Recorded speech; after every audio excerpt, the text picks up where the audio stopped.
इससे हमको आज काम चलाना पड़ेगा। और मटर डाल डाल के ना मेरे हाथ ऐसे लाल हो गए, पूरा हाइब्रिड बीज है वो ट्रीट हुए रहता है।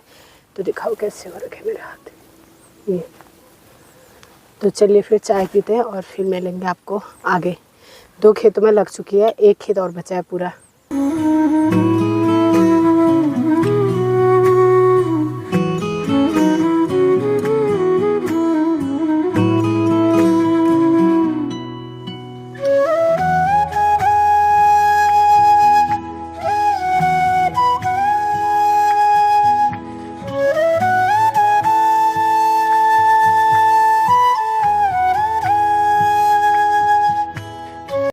तो चलिए जी, शाम हो गई है और जो लास्ट धूप है ना वो लास्ट पहाड़ी तक जा चुकी है, यानी कि मुक्तेश्वर हिल्स तक। तो हमारा खेत भी फाइनल हो गया है। तो हमने मटर बो दी है और हाथों की हालत तो कुछ ऐसी हो रही है। और साथ में ना आंखें देख के ऐसा लग रहा है कि आंखें सूज गई होंगी पूरा दिन धूप में। और अब जाके थोड़ा सा सुबह शाम तो ठंडा हो ही रहा है, तो अभी थोड़ा हवा चल रही है तो ना ऐसा लग रहा है कि सर दर्द हो गया। और पहाड़ियों की देसी जुगाड़ देखो, ये जो आपको वाइट कलर के ये दिख रहे हैं ना, तो ये हम सुअर को रोकने के लिए कर रहे हैं। यानी कि रात को जब हवा चलेगी तो ये हिलेंगे, तो हो सकता है कि सूअर ना आए। लोग यहाँ पे ऐसे ही करते हैं, या तो कपड़े बांध के बाउंड्री करते हैं, या फिर तार की बाउंड्री करते हैं, या फिर ये करते हैं। तो आज हम भी ये जो देसी टेक्निक है ना उसको अपना रहे हैं। देखो सूअर रुकेगा कि नहीं रुकेगा। पिछले वीडियो में, एक वीडियो में मैंने बताया था कि सूअर आके ना काफ़ी नुकसान कर गया है, यानी कि पूरी मटर खोद गया है। और आज हमने 4-5 किलो मटर लगाई। तो होता क्या है ना, अगर सूअर आ गए तो फिर वो पूरा खेत खोद देते हैं, तो उसके लिए ये सब बांध रहे हैं। तो कहते हैं ना पहाड़ी कुछ भी कर सकते हैं, पहाड़ियों के पास कुछ ऐसी टेक्निक होती है जो पहाड़ों में रहने के बाद उनको सीखना पड़ता है, मतलब जुगाड़, पहाड़ी जुगाड़।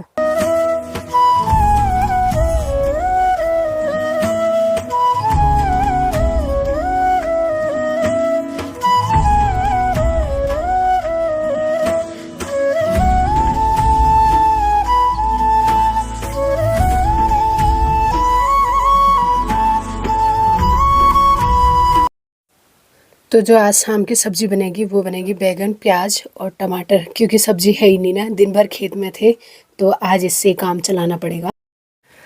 तो चलिए जी, मैं घर पहुंच गई हूँ और घर पहुंचते पहुंचते ना शाम हो गई, क्योंकि खेत हमारे इतनी दूर है ना, जहाँ मतलब घर जाने तक का शाम हो जाती है, मतलब रात ही हो गई है। यानी कि गांव की सारी लाइटें जल गई हैं। तो घर आने के बाद मैंने भी लाइट वगैरह जलाई, हाथ पांव धोए, और अब नहाने का तो कल ही हो पाएगा। और अभी वैसे मैंने गर्म पानी रखा है, क्या पता फिर देखो टाइम होगा तो फिर वैसे देखा जाएगा। और चलिए फिर अभी बनेगी अब शाम का खाना, सब्जी रोटी।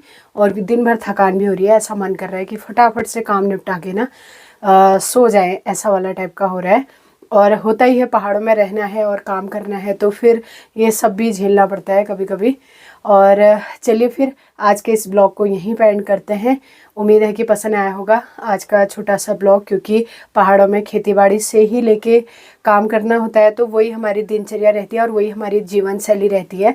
तो इसी के साथ आज के वीडियो को यहीं पे एंड करते हैं और मिलते हैं जल्दी ही आपको अगले नए ब्लॉग के साथ। तब तक के लिए जय देवभूमि, जय उत्तराखंड।